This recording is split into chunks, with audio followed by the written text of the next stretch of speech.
Good morning, folks. Welcome to That's My Farm. I'm Jim Schroyer, your host. We're on the agronomy farm here on the campus at K-State in Manhattan, and behind me you can see some soybeans. And you know, a lot of times we don't think about soybeans needing a whole lot of fertilizer and nutrition and that sort of thing. But we're going to be talking with Dr. Dave Mingle, our fertility specialist, about soybean nutrition and fertility. So get your cup of coffee, come on back, and we can start the show. Closed captioning brought to you by Kansas Soybean Commission. The Soybean Checkoff Progress, powered by Kansas farmers. That's My Farm is brought to you in part by Tallgrass Commodities. Big enough to serve, small enough to care. Good morning, folks. Welcome to That's My Farm. I'm Jim Schroyer, your host, and we're in luck because we're in Manhattan, Kansas on the agronomy farm on the K-State campus. And with us today, we have Dr. Dave Mingle. Dr. Dave has been a former department head here in the department, and he is now fertility specialist. So, Dave, I recently heard you give a presentation on soybean fertility. And, you know, a lot of times people think, soybeans, they build the soil.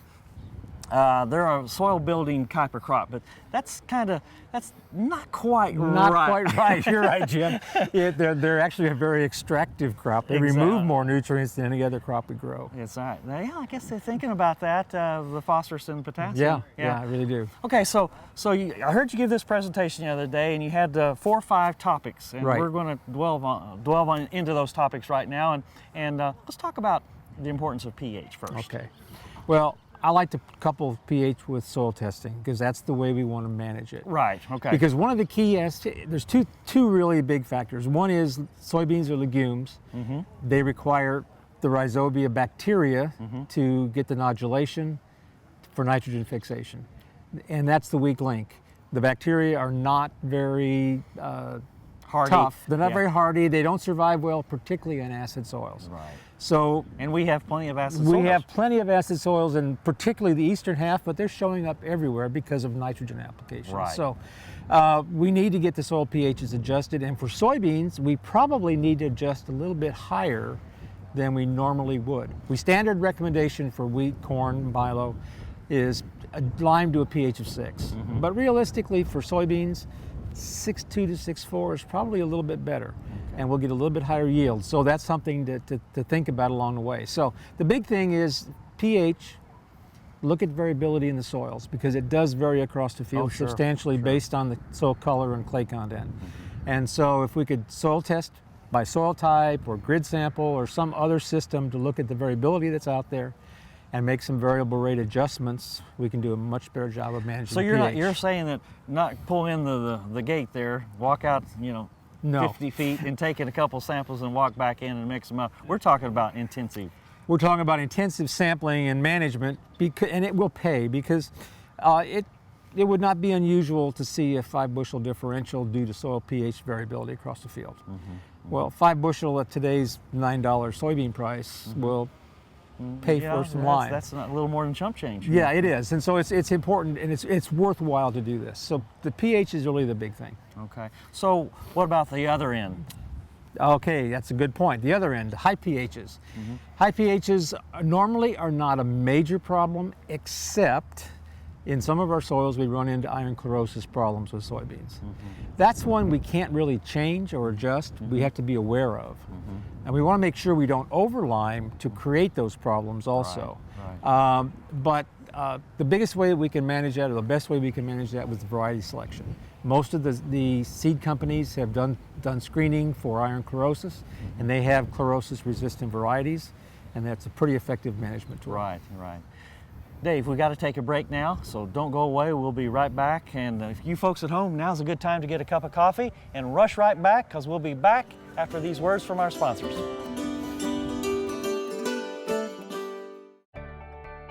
I'm Dr. Frank Lyons, a physician here at Kansas Regenerative Medicine Center. As one of the only standalone stem cell centers in the U.S., we use your stem cells as therapy for arthritis and some autoimmune diseases. I'm Dr. Andrew Poe, here at Kansas Regenerative Medicine Center.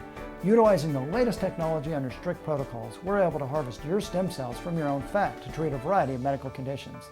The best part about it is, it's a same-day surgical procedure and requires no general anesthesia. Biodiesel made from sustainable resources is diversifying our fuel supply. This year, biodiesel will displace over 1 billion gallons of fossil fuel nationwide. It's making our economy stronger and our communities healthier. It's working here and across America. Get biodiesel going in your community. Visit americasadvancedbiofuel.com. To see this show and past episodes of Ag AM in Kansas, go online to agamandkansas.com. That's My Farm is brought to you in part by Tallgrass Commodities. Big enough to serve, small enough to care. Welcome back to That's My Farm. I'm Jim Schroyer. We're in Manhattan, Kansas at the agronomy farm, and with us we have Dr. Dave Mingle, and Dave is our fertility specialist, and we're talking about soybean fertility. And we talked just a moment ago about pH, the importance of pH, and now, Dave, I think phosphorus comes to mind.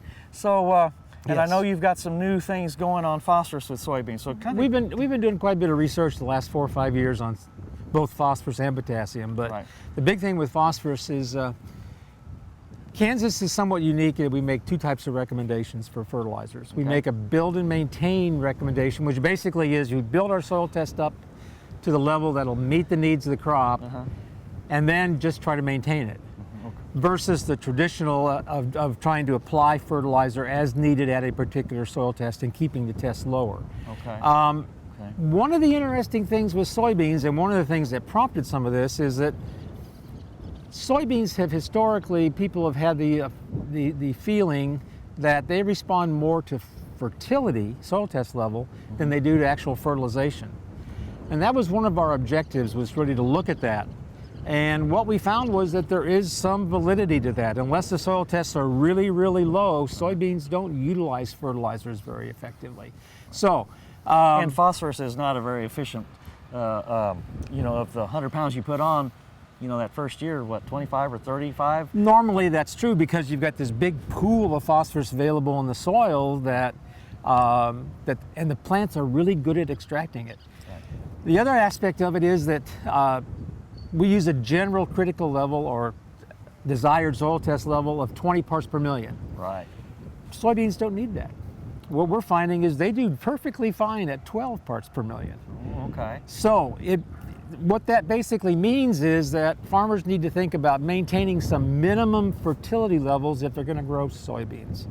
And then the phosphorus fertilizer that they want to apply, let's put that on our more responsive crops, like wheat, for example. Or corn. Or corn. Corn or wheat in particular are the real responsive ones. So it's a little different mindset. It's actually what a lot of farmers do automatically, but we need to make sure we maintain that soil test level. Now, the other aspect about it is that we have traditionally always said that if we have low soil test levels, we need a starter fertilizer on all of our crops. But if you think about a soybean, it's a pretty good sized seed, and it has a very high phosphorus content. To begin with. And so consequently, we're not seeing responses. We had 23 experiments over the last 4 years in Kansas, many of which did respond to little phosphorus at very low soil test. Never did we see a response to starter fertilizer. Now, what about time of season in that? We've always thought about, well, you know, with corn, if we plant it early, we use a starter to get it out of the ground, pop up, so to speak, and when the soils are a little bit cooler. But with soybeans, you know, we're not planting quite as early. So how does that play into soil temperature? That probably does play into it a great deal, but most Kansas farmers don't push soybean planting very hard. They wait for the soils to get warm, because they've had issues with poor stands under crusted soils and cold soils, wet soils. So they wait for soils to warm up there into May at least, or generally mid-May. And so consequently you don't have those conditions that would be as conducive. But with all that phosphorus in the seed, it's not as likely to respond. Interesting. Dave, we got to take a break here, and so don't run off. Folks, you too, don't run off. We'll be right back after these words from our sponsors.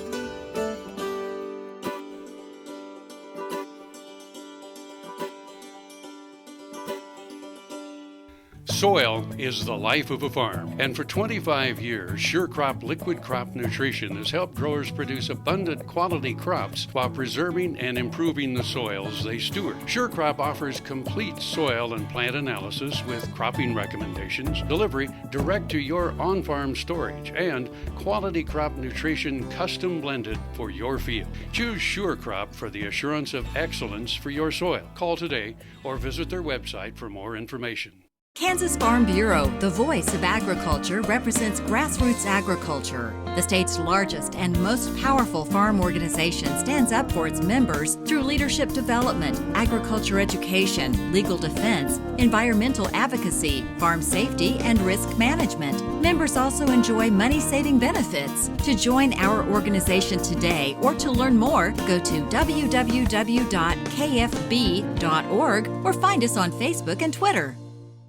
Tallgrass Commodities offers producers bulk commodities at a reasonable price with reliable service throughout the whole Midwest. To find out more about Tallgrass Commodities, visit tallgrass.us or call 785-494-8484.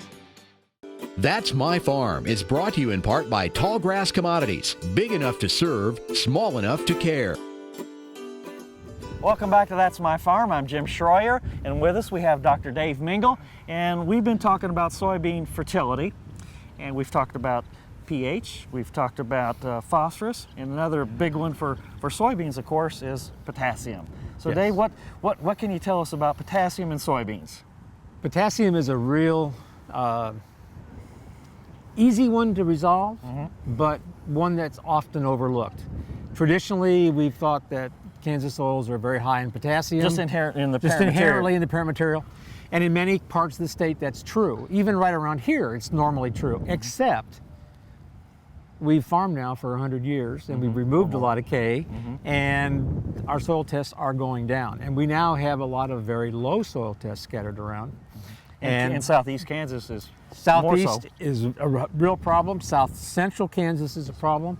And just scattered everywhere, we see these problems. So we need to first soil test, get a good idea of what you need.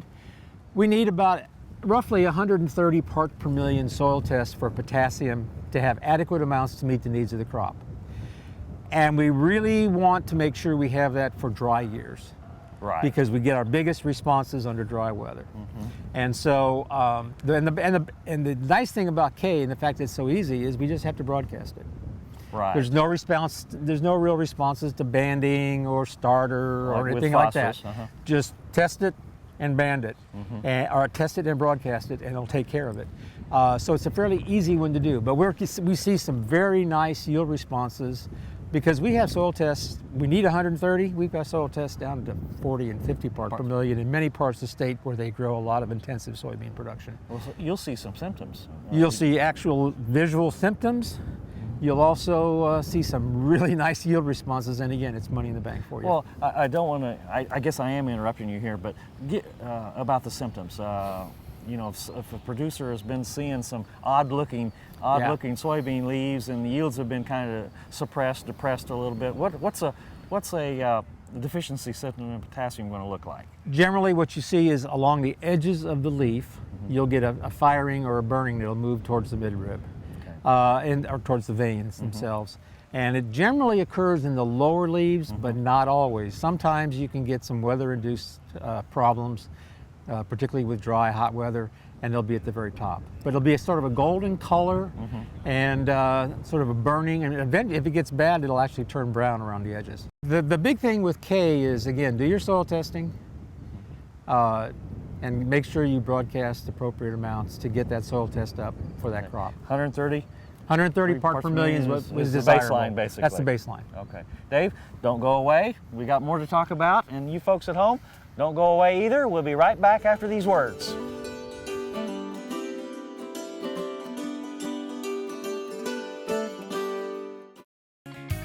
Heinen Brothers Ag Service understands the risk and rewards of farming. As fourth-generation farmers themselves, they understand the importance of using the correct products on every acre.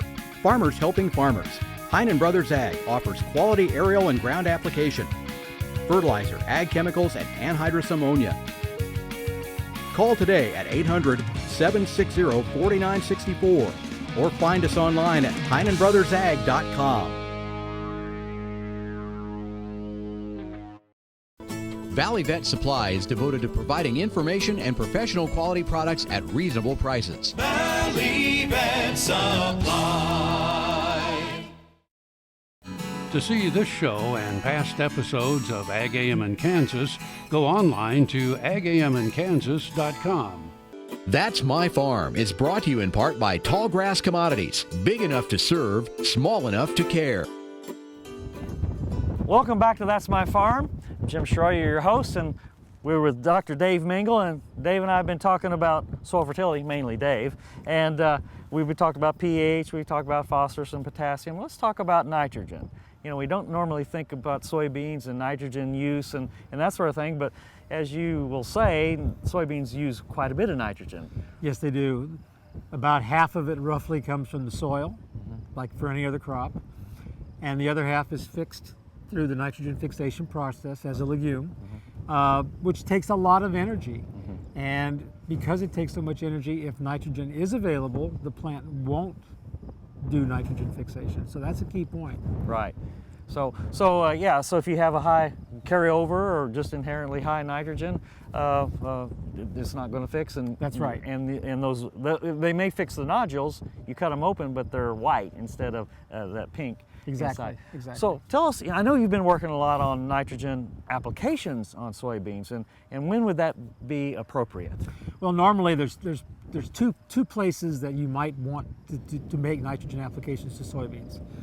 We've had a lot of expansion of soybean acres, and we move into areas where we've not grown soybeans before, and we do not have native populations of the rhizobia. We need to inoculate, but for some reason it fails.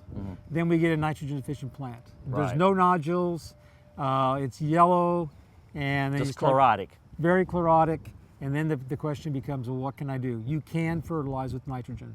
We did some studies in Saline County a few years ago, and got great responses to applied nitrogen, generally from flowering on. Right. And one location, for example, we responded to 90 pounds of N and got a 25 bushel yield increase. Now, you know, it would have been a lot better had the inoculation worked and we would have had the nitrogen fixation, but it still was very economic. The other situation that we can get into is that at very high yielding situations, high yield environments. High yield environments. Right. 60, 70 bushel yield potential. Irrigation is generally a piece of this. You get a situation where the nodules tend to shut off about the time the seed is really starting to fill and develop. Yeah, about R5. About R5. 5.5 to 6. Yep, exactly. And so when they shut off, then all the nitrogen that's present in the plant is translocated into the seed. Right. But if you get a very, very good growing season and you get a potential for a lot bigger seed, you can fill more, you might get a response to additional nitrogen. And some people have successfully put on 20 to 30 pounds of N late in the growing season, R3, 4, 5, somewhere along through there, and gotten a response. Ray Lehman did some work here in Kansas back in the early 2000s. Right. And he, over in Shawnee County, got a response, about 5% yield increase 2 out of 3 years. Right. And that sort of is the type of data we see on a regular basis with that approach. Yeah, you know, like you were talking about, R3 starting pod and R4 3/4 inch at the upper foremost nodes. Hadn't set seed yet, and so you have time and you've got the water to get the nitrogen in. Exactly. Now, in dry land, that's not necessarily the case. That's correct. If you were over in the eastern part of the Corn Belt where you had much more frequent rainfalls and cooler temperatures, they can make that work a little bit better under dry land. But with our environment, it just doesn't work very well. Dave, don't go away. We've got to talk some more. Folks, now's the time to get a cup of coffee and hurry back to listen to those commercials, and we'll continue the conversation with Dave here.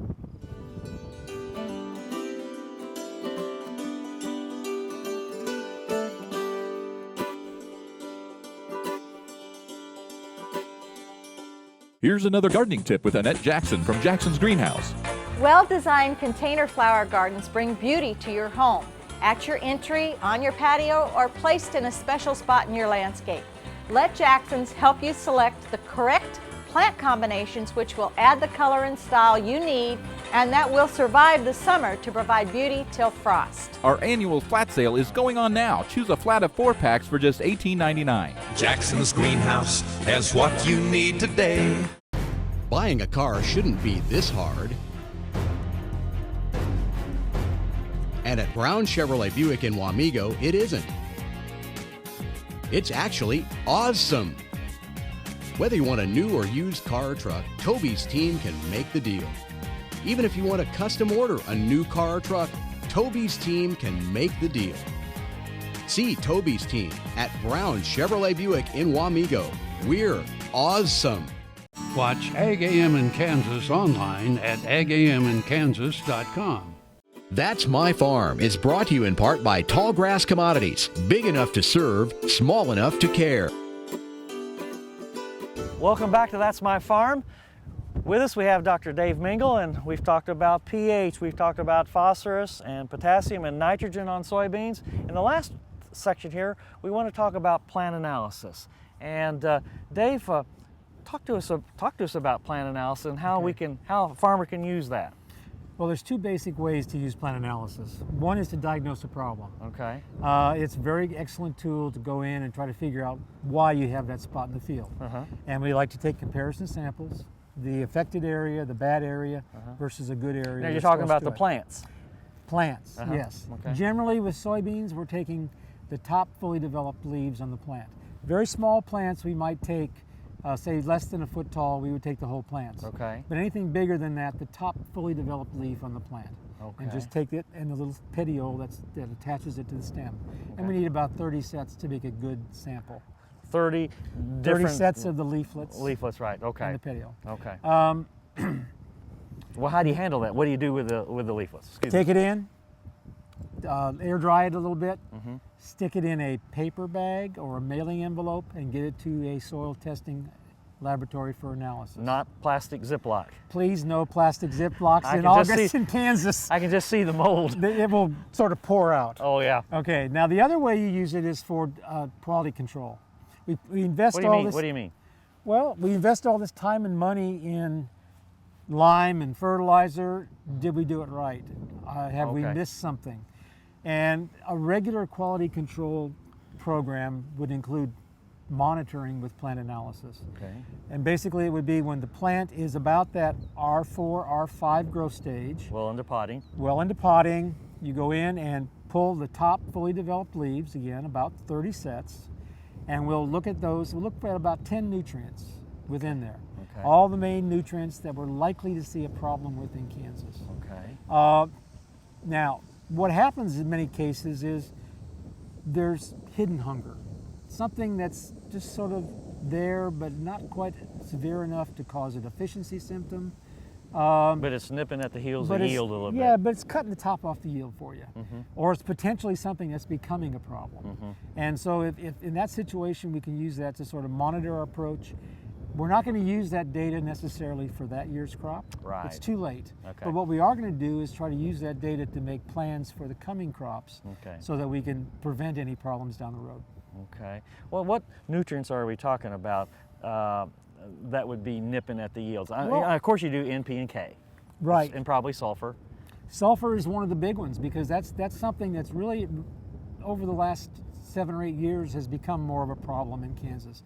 And it's gradually spreading, and so we'll see is that something that might be becoming a problem on my field. Right. I know in wheat we're seeing a lot more problems with. But we're beginning to see it on corn and soybeans also. Okay. What other nutrients are you thinking about? A thing like zinc, for example, manganese, iron. There's a number of them that we can look at, and there's things that could be done if it does show to be a problem. Well, Dave, I tell you what, I really appreciate you taking time to talk to us about soybean fertility. And folks, I hope you've enjoyed this section on soybean fertility.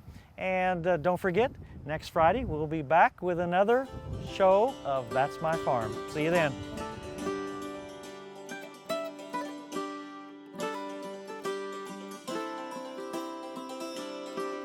Closed captioning brought to you by Kansas Soybean Commission. The Soybean Checkoff, progress powered by Kansas farmers.